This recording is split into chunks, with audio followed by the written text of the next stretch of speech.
भारत के लोग जब एसएमएस करते हैं कि हैप्पी क्रिसमस, तो मेरे दिल के छाले में दर्द हो रहा होता है।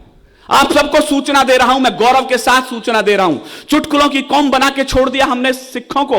यह बलिदानों की बड़ी शिलालेख वाली कौम थी। मैंने सुना नहीं है 121 बेटों को ऑथेंटिक फांसी हुई आजादी के संग्राम में। आपकी तालियां इस बलिदान को शायद बड़ा करें। 93 बेटे सिख मां की कोख में दिए थे। यह बलिदानों की बड़ी परंपरा थी। मैंने सुना नहीं इतिहास के अंदर कि ऐसा हुआ हो। यह कौम शीश देकर जन्मी, यह कौम शीश की दानी है। यह 7 दिन पंजाब में शोक का सप्ताह माना जाता है। धरती पे सोते हैं लोग। गुरु के 4 बेटे बलिदान हो गए। 2 बेटे सरहिंद की दीवार में जिंदा चिनवा दिए गए। जो बेटे चमकौर के दुर्ग में लड़ते लड़ते बलिदान हो गए। जब छोटे बेटे के गर्दन तक ईंट आ गई तो बड़े बेटे की आंखों में आंसू आ गए। बड़ा भाई रोने लग गया। छोटे ने कहा, बड़े भैया बलिदान के वक्त आया तो आंखों में आंसू आ गए, कायर हो, रोते क्यों हो? जो बलिदान छोटे बेटे ने बोलते समय कहा, बड़े बेटे ने जवाब दिया, मेरे रोंगटे खड़े हैं। उसने कहा, छोटे इसलिए नहीं रोता कि बलिदान का वक्त आ गया, रोता इसलिए हूं कि इस दुनिया में आया पहले मैं था और जा तू रहा है। वाह वाह।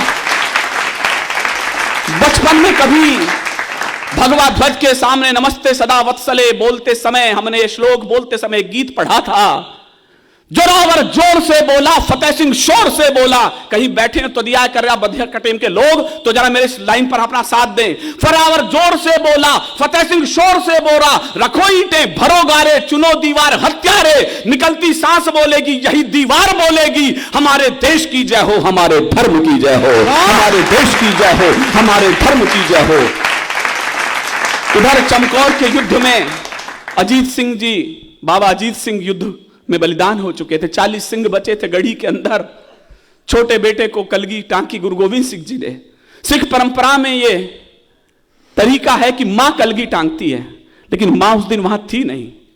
तो गुरु गोविंद सिंह जी पिता और मां के दोनों धर्म निभाए और उसे कलगी टांग के भेजा। छोटा बेटा थोड़ी देर बाद वापस लौटा। गुरु समझ गए कि शायद डर गया है। कहले कैसे आए? कहले पिताश्री प्यास लगी है, पानी पिला दो।